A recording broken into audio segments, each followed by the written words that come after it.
दिवाली के दिन Ant-Man and the wasp क्वांटमैनिया का ट्रेलर रिलीज होना एक इंडियन मार्वल फैन के लिए इससे अच्छा गिफ्ट और क्या हो सकता है। तो गाइस, मैं हूं हितेश और आज हम करने वाले हैं एंटमैन 3 मूवी के ट्रेलर का ब्रेकडाउन। तो अब ज्यादा टाइम वेस्ट ना करते हुए जल्दी से इस वीडियो को स्टार्ट करते हैं।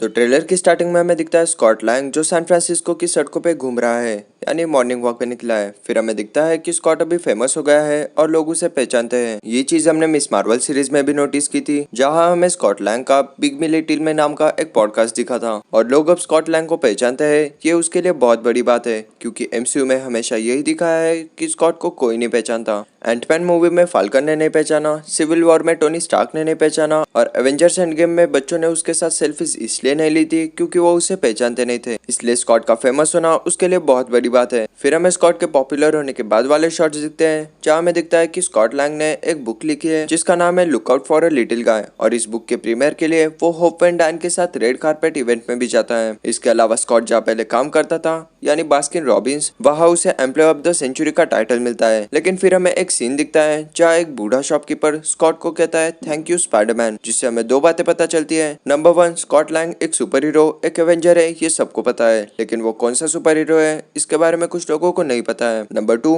हमें यहाँ नोवेम के इवेंट्स के बाद क्या सिचुएशन है वो दिखी, जहाँ लोग स्पाइडरमैन को तो पहचानते हैं लेकिन स्पाइडरमैन कौन है ये किसी को नहीं पता, यानी सब लोग पीटर पार्कर को भूल गए हैं। फिर आता है ट्रेलर का मेन सीन, जहाँ से सब कुछ स्टार्ट होगा। तो हमें दिखता है कि एंटमैन की फैमिली एक रूम में कैसी का एक्सपेरिमेंट देख रही होती है और कैसी उनसे कहती है पीपल स्टिल नीड हेल्प। तो बेसिकली कैसी लैंग ने टोनी स्टार्क की टेक्नोलॉजी को अपग्रेड किया है। टोनी ने टाइम ट्रैवल जीपीएस बनाया था, जिससे टाइम ट्रैवल के दौरान हमें पता चले कि क्वांटम रेल में किस रास्ते से जाना है। लेकिन मान लो अगर कोई गलती से जेनेट की तरह क्वांटम रेल में फंस गया तो वो क्या करे। इसलिए कैसी ने बनाया है एक सैटेलाइट जैसा डिवाइस, जिससे हम क्वांटम रेल में सिग्नल भेज सकते हैं। कैसी वो डिवाइस स्टार्ट करती है और क्वांटम रेल में सिग्नल भेजती है, पर तभी जेनेट उसे वो डिवाइस बंद करने के लिए कहती है। लेकिन डिवाइस बंद करने से पहले क्वांटम रेल से कोई वो सिग्नल कैच कर लेता है और Scott Lang, Cassie Lang, Hank Pym, Hope Dyne and Janet Dyne इन सबको क्वांटम रेल में खींच लेता है। फिर हमें क्वांटम रेल के कुछ शॉट्स दिखे, लेकिन उनमें कुछ खास डिटेल्स नहीं थी, इसलिए हम डायरेक्ट मेन जगह की बात करते हैं। तो क्वांटम रेल में हमें ये जगह दिखी जहाँ मूवी का मेन विलन यानी कैंग रहता है। ये जगह क्रोनोपोलिस हो सकती है, जो कॉमिक्स में कैंग द कॉन्करर का शहर था। अगर आप ध्यान से देखोगे तो क्रोनोपोलिस में आपको ये रिंग लाइक स्ट्रक्चर दिखेगा, और ऐसी सेम रिंग्स हमने शैंग-ची मूवी और मिस मार्वल सीरीज में देखी थी, और दोनों ही जगह ये बात कही गई थी कि ये रिंग्स किसी अलग डायमेंशन से है। ध्यान से सुनो, मैंने कहा अलग डायमेंशन, ना कि अलग अर्थ या यूनिवर्स। और अगर आपने साइंस पढ़ा होगा तो आपको डायमेंशंस और यूनिवर्स के बीच क्या डिफरेंस है ये तो पता ही होगा, और ये भी पता होगा कि क्वांटम रेल एक अलग डायमेंशन है। तो शैंग-ची की 10 रिंग्स और मिस मार्वल की magical bangle Kang the conqueror के शहर क्रोनोपोलिस से कनेक्टेड है। और शैंग-ची मूवी के पोस्ट क्रेडिट सीन में हमने देखा था कि उसकी रिंग्स किसी जगह सिग्नल भेज रही थी।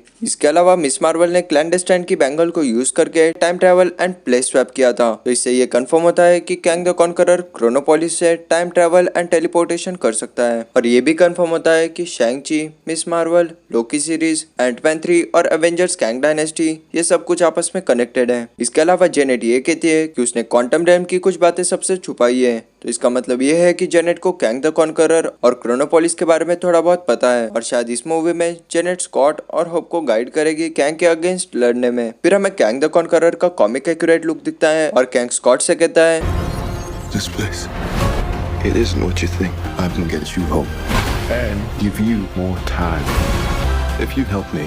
So, what's it gonna be? Ant-Man.